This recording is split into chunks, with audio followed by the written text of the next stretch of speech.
Tout est écrit pour nous instruire afin que nous possédions l'espérance, grâce à la persévérance et au courage que donne l'Écriture.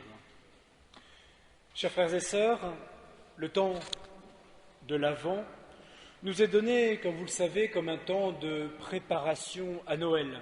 Et comme son nom l'indique, il nous dispose à accueillir un avènement, c'est-à-dire finalement la réalisation de la promesse de Dieu annoncée par les prophètes et relatée finalement par toutes les saintes Écritures. C'est le fondement de notre espérance, parce que là, dans cet avènement, s'accomplit finalement ce qui a été annoncé. L'Église, comme une bonne pédagogue, nous offre un moment privilégié pour nous réapproprier tout le mystère de la rédemption. En quelques semaines, nous aurons la chance de relire tout le plan de Dieu pour sauver l'humanité rendue captive par le péché, par la faute de nos premiers parents. Ce temps liturgique est court, en effet, mais il nous permet de raisonnablement aimer celui qui veut partager sa propre divinité avec sa créature. Le fruit que l'Avent peut porter en nous, c'est l'espérance. Cette certitude d'acquérir les biens à venir, c'est-à-dire le bonheur, le soulagement de nos souffrances, la joie de vivre éternellement avec Dieu en son royaume. Par notre baptême, nous l'avons déjà acquis, nous ne pouvons pas en jouir totalement encore, mais nous sommes sûrs de jouir bientôt totalement de ce que nous possédons déjà entièrement aujourd'hui. C'est pour nous source de persévérance dans notre pèlerinage sur la terre, et c'est ce qui donne aussi du courage. Mes chers frères et sœurs, revenons un instant, si vous me le permettez, sur la prédication de Jean le Baptiste. Si Jean sait être encourageant avec les humbles, il sait aussi être particulièrement dur avec les orgueilleux. S'il veut rassurer les petits, il sait aussi réveiller ceux qui se croient arrivés à une certaine perfection de leur pratique religieuse. Jean le Baptiste a l'art de nous faire revenir au point de départ. Engeance de vipère. Qu'est-ce à dire? Engeance de vipère revient à nous appeler fils du serpent. Cela n'est pas sans nous rappeler que nous sommes fils d'Adam et Ève, bien sûr, mais aussi héritiers de leur complicité avec le diviseur, le menteur, le serpent, celui que l'on appelle le démon. Si Adam et Ève étaient condamnés à errer à la porte du paradis, Dieu n'a pas voulu en rester là. Dieu, pour cela, s'est représenté une autre fois, s'est révélé, comme il l'avait fait à Adam. Il s'est montré une nouvelle fois à Abraham, à Moïse, à nos pères dans la foi. Dieu leur a promis une descendance aussi nombreuse que les étoiles dans le ciel. Et suite à la malédiction d'Adam et Ève, eh bien Dieu fait expirer une certaine bénédiction dans une descendance nombreuse et vaste. Mais force est de constater que pour les Juifs, Dieu semble tarder à accomplir ce à quoi il s'est engagé. La prospérité, la terre où coule le lait et le miel, semble bien inatteignable en cette période troublée. C'est ce que nous dit finalement Isaïe quand il nous parle de Jessé. Nous sommes là 1000 ans avant Jésus-Christ.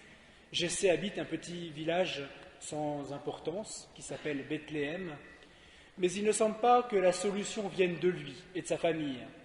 Les espoirs sont comme éteints, tel un arbre mort.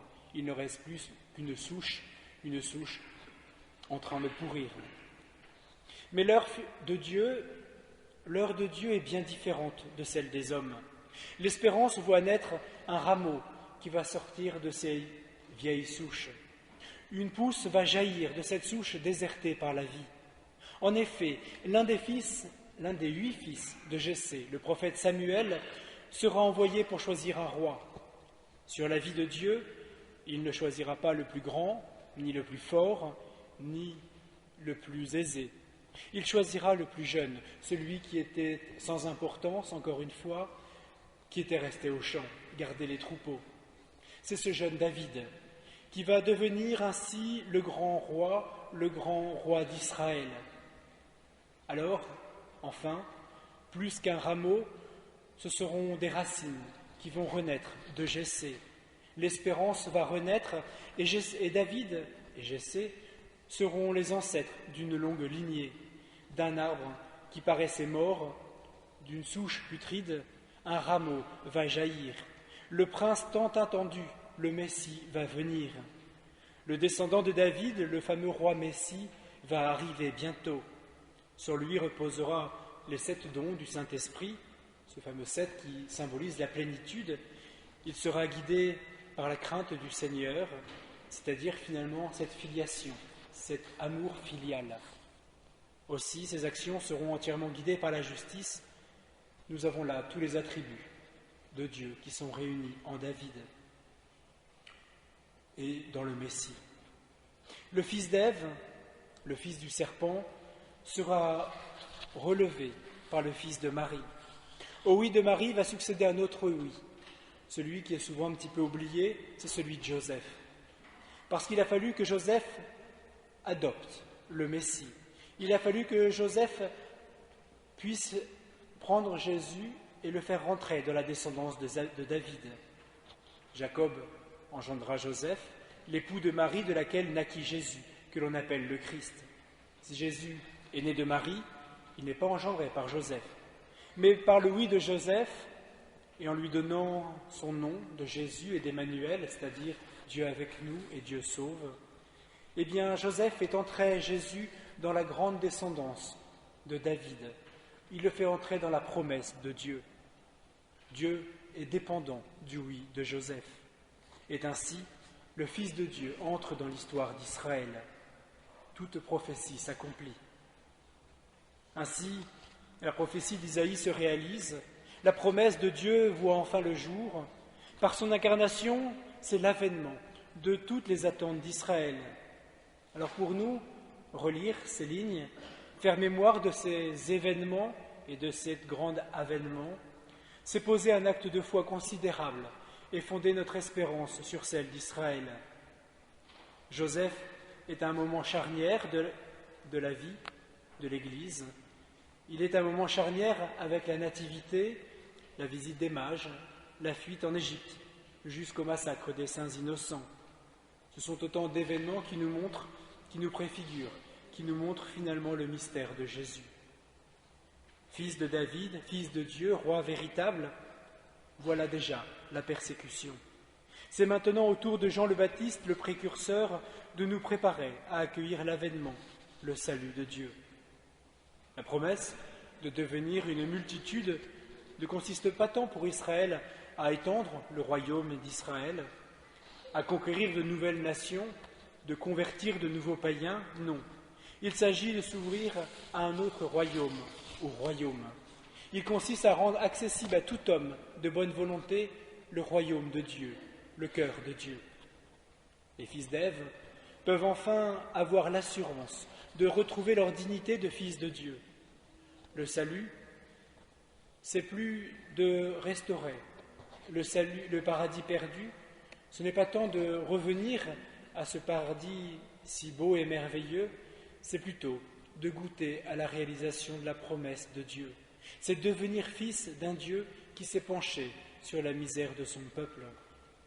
Le désert dans lequel prêche Jean le Baptiste, ses vêtements, sa nourriture, lui donne de ressembler à l'ensemble des prophéties de l'Ancien Testament.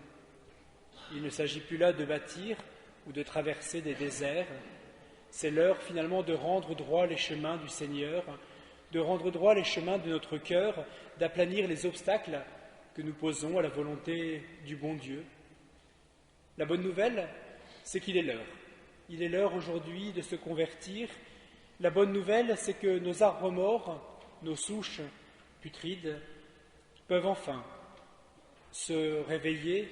De là peut enfin jaillir un rameau, la racine de Jessé.